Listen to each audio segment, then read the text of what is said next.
แต่ละสถานที่สถานที่บ่คือกันแต่ว่า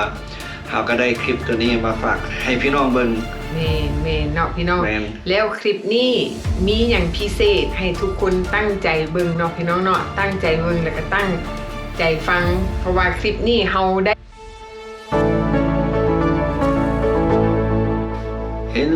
Hello สบายดีทุกคนสบายดีแม่บ้านสบายดีคุณสบายดี FC ทั้งภายในและต่างประเทศมื้อนี้เฮาก็มีเรื่องราวมาเล่าให้ทุกคนได้ฟังอีกแล้วเนาะพี่น้องเนาะแต่ว่าเรื่องราวนี้หลายคนก็อาจจะได้ยินข่าวเกี่ยวกับว่าเจ้าหน้าที่ไอซ์เวลาเขาเจ้าจับคนที่มาอยู่สหรัฐแบบผิดกฎหมายหรือว่าชาวอพยพมาที่อยู่สหรัฐเข้าเมืองมาแบบผิดกฎหมายหรือบุคคลที่มาอยู่สหรัฐอเมริกาแล้วกระทำการผิดกฎหมายเนาะเวลาถูกเจ้าหน้าที่ไอซ์จับกุมแล้วเขาเอาไปไว้ใส่ก็จะเอาไปไว้มอง detention center แต่สำหรับ detention center ตัวนี้อยู่เมืองนิวออร์ลีนส์อยู่รัฐลุยเซียนาแต่ละสถานที่สถานที่บ่คือกันแต่ว่าเราก็ได้คลิปตัวนี้มาฝากให้พี่น้องเบิ่งแม่นเนาะพี่น้องแล้วคลิปนี้มีอย่างพิเศษให้ทุกคนตั้งใจเบิ่งเนาะพี่น้องเนาะตั้งใจเบิ่งแล้วก็ตั้งใจฟังเพราะว่าคลิปนี้เฮาได้มาโดยบังเอิญเพราะว่าเฮาไปเบิ่งอยู่ใน TikTok เฮาเบิ่งไปเบิ่งมาว่าเฮาสำรวจว่าแต่ละศูนย์กักขังของเจ้าหน้าที่ไอซ์แต่ละบอนนี่เป็นแนวใดบังเอิญเฮาก็ได้ไปพ่อคลิปนี้มาเขาก็อยากเอามาให้ทุกคนได้เห็นว่าอยู่ในคลิปนี้นี่ทีคนที่เขาเจ้าไปอยู่ในหันเนาะเขาเจ้าปฏิบัติตัวแบบใดการนุ่งถือของเขาเป็นแบบใดเนาะแล้วก็มีหลายคนหลายประเทศที่อยู่ในหันเนาะพี่น้องเนาะแต่ว่าคลิปนี้พิเศษให้ทุกคนตั้งใจฟังแล้วก็เบิ่งไปน้ำกันเนาะพี่น้องเนาะไปเบิ่งคลิปพี่น้องอาจจะบ่เข้าใจเลยเพราะว่าเพิ่นว่าภาษาแม็กแม่นแต่กระเพาะเดาได้เนาะแต่เฮาก็ยังเดาได้แม่นอ่ะเนาะไปเบิ่งคลิปก่อนDale que te están grabando. Tómate el show. Dale que te están grabando. Ajá.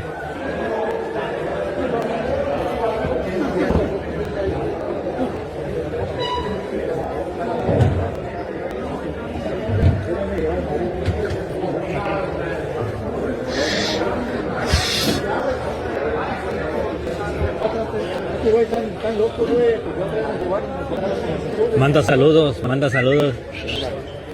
Mande saludos, jefe. Mande saludos. Desde el pinche cantón de migración. Tenemos hasta muchachona. Hasta una muchachona. Civilay. How are you, Civilay? Aquí con la cámara. Yeah.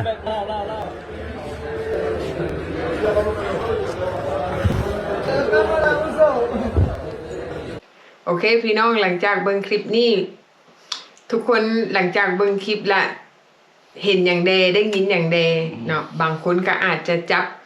เนื้อในใจความได้ว่าคลิปนี้เฮาอยากบอกถึงหยังและบางคนก็อาจจะฟังแบบเพลินๆบางคนสิว่าโอ้จักเอาคลิปอีหยังมาลงเนาะเขาบอกภาษาแม็กมันบ่เข้าใจเนาะแต่เฮาก็ไปถามหมู่อยู่โรงงานมีนายภาษาอยู่แล้วเพิ่นมาแปลให้เฮาฟังว่าเราเว้าหยังแล้วก็มีแต่จับกล้องขึ้นมาก็มีผู้นึงก็ถามเราว่าทำอิฐนะแต่เราก็ถามว่าก็เป็นยังก็ถ่ายวิดีโอแต่ผู้ถ่ายเราก็บ่สนเราก็ถ่ายเราก็ว่าไปแต่ละบอลแล้วก็สบายดีเสียให้แต่ละคนแล้วก็มีมองจุดนึงแล้วก็ห้องชื่อนั่นเป็นชื่อคนลาวแม่นเนาะชื่อว่าศิวิไลแล้วห้องศิวิไลเนาะแล้วเราก็บอกว่าลาวแล้วก็หมู่คนนั่งข้างฝากนั้นก็จะว่าลาวหมายความว่าศิวิไลเป็นคนลาวแม่นเนาะก็พอเดาได้เนาะพี่น้องเนาะและอีกอย่างนึงเฮาเห็นผู้ซี่แล้วชื่อว่าศิวิไลที่เรานอนอยู่เตียงแล้วมีอีกคนนึงใส่หมวกสีขี้เทาแล้วมีคนนึงว่าลาวอาจจะเป็นคนลาว2คนที่อยู่ในศูนย์ detention center นั่นก็เป็นได้นะแม่นไปเอาอะไรไหมครับบ้านมาเลย แล้วอีกอย่างหนึ่งเนาะสิ่งที่เขาสามารถสังเกตเห็นได้ก็คือการแต่งกายการนุ่งถือทุกคนจะใส่เครื่องแบบคือกันเบิดเนาะแล้วก็ใส่เกิบคือกันนุ่งใส่เครื่องนุ่งคือกันเปรียบเสมือนว่าเขาเจ้าอยู่ในหันสิเสมอภาพ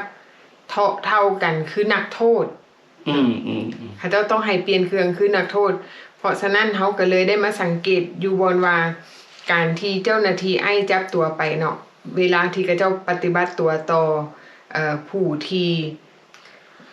ดีพอร์ตี้ว่าซั่นซะผู้ที่จะถูกส่งกลับไปยังประเทศต้นทางนั่นเนาะเขาปฏิบัติเปรียบเสมือนกับนักโทษอยู่ในหัน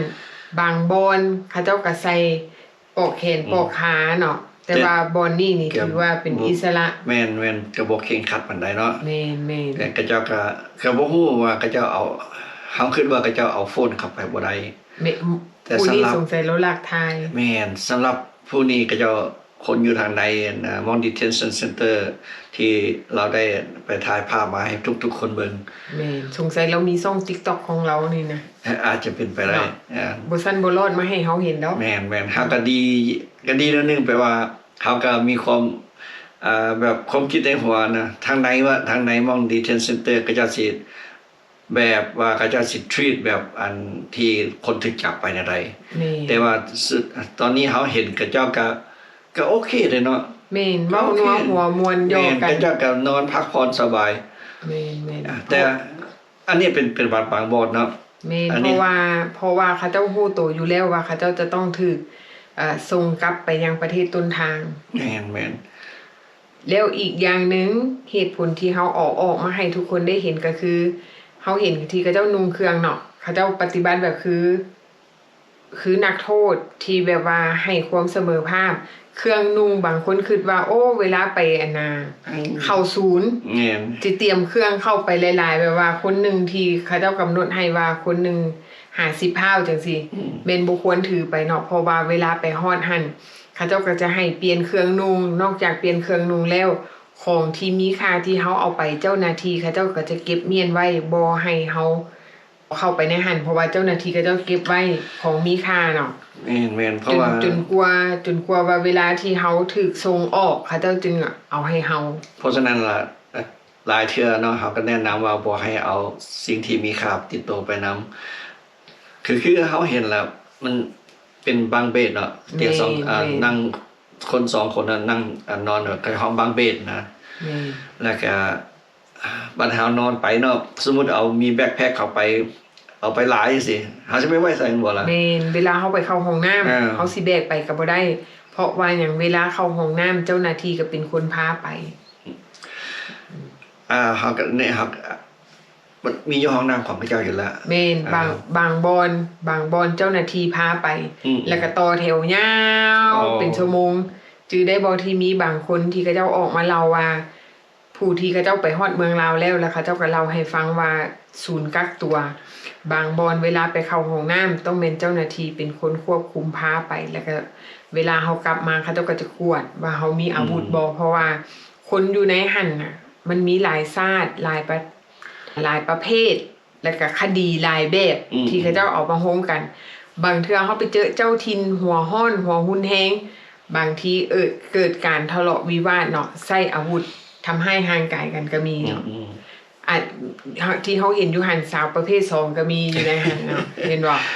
มันมีหลายคนหลายแบบหลายประเภทสาวประเภท2ก็มีอยู่แม่นเพราะฉะนั้นอันนี้ก็เป็นบทเรียนให้ทุกคนเบิ่งเนาะว่าเฮาบ่เอาหยังเครื่องไปหยังหลายคือว่าเฮาแนะนำแบบว่าเอาแบ็คแพ็ค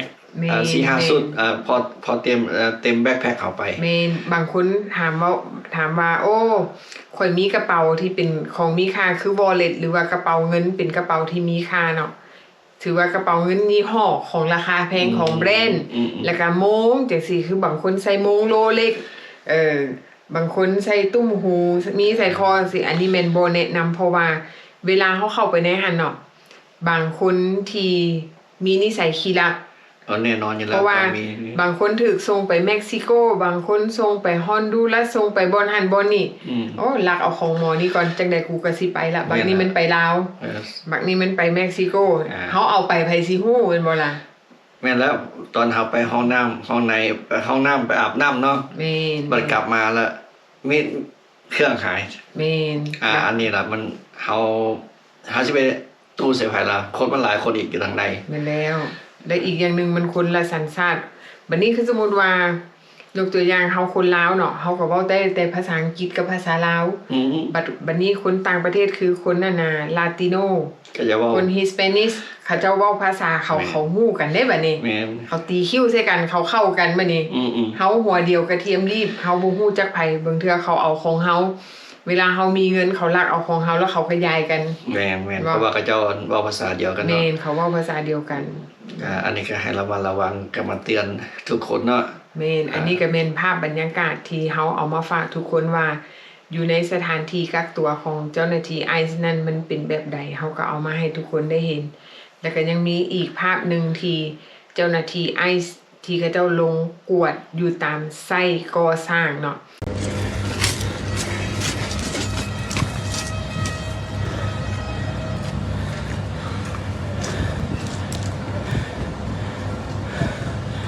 No, vea bien, el helicóptero.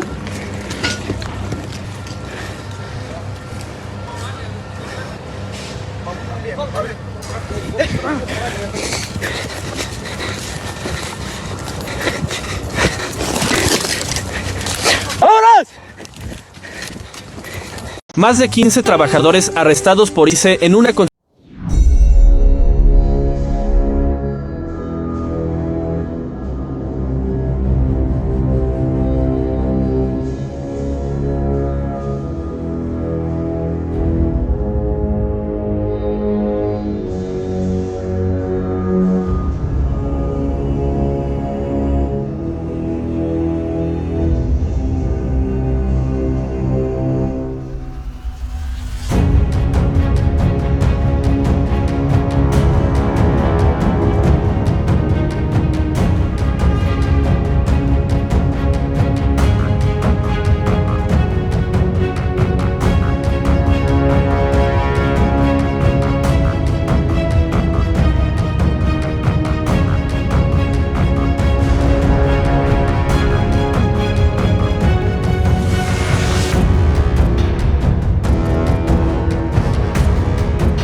เจ้าเล่นเข้าป่าพี่น้องไปแต่อีตน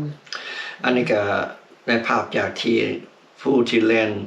ลนนี่รีภัยเนาะที่จากพวกตำรวจไอซ์มา โอ้เราทั้งแลนทั้งถ่ายภาพเลย แม่นก็ยังดีแบบว่าเฮาเห็นบรรยากาศภาพที่เขาเจ้าวันนี้รอดตายก็ว่าแม่นเนาะ บ่อยากถูกจับ บ่อยากถูกจับก็ไปแต่อีตน ยังดีเพราะมันมีปลาก็จะแล่นเข้าไปซ่อน แม่นก็บ่ฮู้ว่ารอดมื้อนี้มื้อหน้าสิรอดบ่นะเนาะเพราะว่าปัจจุบันนี้อยู่ที่นิวออร์ลีนส์ก็มีหลายห้านอาหารที่ปิดไปเพราะว่าคนงานส่วนหลายแม่นคนงานที่เขาเจ้าบ่มีบัตรเฮ็ดเวียก แม่น หลายคนก็เจ้าก็ย่านบ่กล้าออกมาเนาะก็เฮ็ดให้ธุรกิจห้านอาหารบางแห่งบางห้านน่ะก็ได้ปิดตัวลงเพราะว่าขาดคนงาน ก็อีตนเขาเจ้าเนาะเพราะว่าเขาเจ้าก็ปลูกเฮือนมาปลูกเฮือนเขาเจ้าก็มาทำงานไว้เลี้ยงครอบครัวเพิ่นน่ะเขา แม่ เจ้า นทั้งอีตุนกรรมกรก่อสร้างทั้งอีตุนนายจ้างแล้วก็ทั้งอีตุนหัวหน้าโครงการเพราะว่าเขาเจ้าต้องมีเวลาจำกัด แม่น วันนี้ขาดคนงานสิเอาคนงานอยู่ไสมาส่งเวียกให้มันทันเวลาเนาะเพราะอันนี้มันก็เป็นธุรกิจอีกอันนึงของเขา ก็คือว่าเนาะกฎคือกฎเนาะ แม่ แม่นบ้านเพิ่นเด้บ่แม่นบ้านเฮา แม่น กฎเพิ่นออกกฎขึ้นมาบ่ได้เฮาก็ต้องได้ว่าหยังก็ได้ ปฏิบัติตาม แม่น และอีกอย่างหนึงเนาะพี่น้องเฮาคิดว่ามื้อนี้เนาะ เที่ยวบินที่ส่งคนลาวกลับเมืองยังประเทศลาวก็คิดว่ามื้อนี้คงจะฮอดบ้านแล้ววันนั้นคันฮอดแล้วหาสิมาอัปเดตไหมแม่นเขาเจ้าบอกว่าคาดว่าฮอดประเทศลาวอะประมาณว่าวันที่16เนาะก็คงจะฮอดบ้านละมื้อนี้เพราะว่าก่อนสิดีเลย์หน่อยนึงเพราะว่าเขาเจ้ายนต์มาแต่ทางโนดเนาะมารับเอาแต่ละคนอยู่แถวเท็กซัสลุยเซียนาว่าอย่างนั้นก็จะขึ้นไปบ่ขึ้นไปบาลติมอร์วันนั้นก็จะโยนกลับขึ้นมาอีกเพราะว่าอาจจะมารับเอาคนอีกแล้วก็กลับขึ้นไปผ่านไปบาลติมอร์อีกก็เลยให้มันซักซ่าหน่อยนึงอันนี้แหละก็คือความยุ่งยากของเจ้าหน้าที่ไอซ์เวลาไปรับคนไปรับเอาเมืองนั่นเมืองนี่มาใส่กันปีหน้าที่เขาเจ้าวางแผนไว้ว่าเขาเจ้าจะซื้อBoeing 737จำนวน6 ลำนั่นละเพื่อเอามาไว้รับใช้ในการปฏิบัติหน้าที่คือในประเทศคนกลับคืนเมืองยังประเทศต้นทางนั่นเองเนาะเฮาก็ท่าเบิ่งติดตามไปนํกันเนาะว่ามันจะมีการเปลี่ยนแปลงแบบใดเนาะสำหรับมื้อนี้เฮาก็มาเล่าข่าวเล็กๆน้อยๆให้ทุกคนได้ฟังให้ได้เห็นภาพบรรยากาศว่าอยู่ในศูนย์กักตัวของเจ้าหน้าที่ไอซ์นั่นเป็นแนวใดเนาะพบกันใหม่คลิปหน้าเด้อสำหรับวันนี้บ๊ายบาย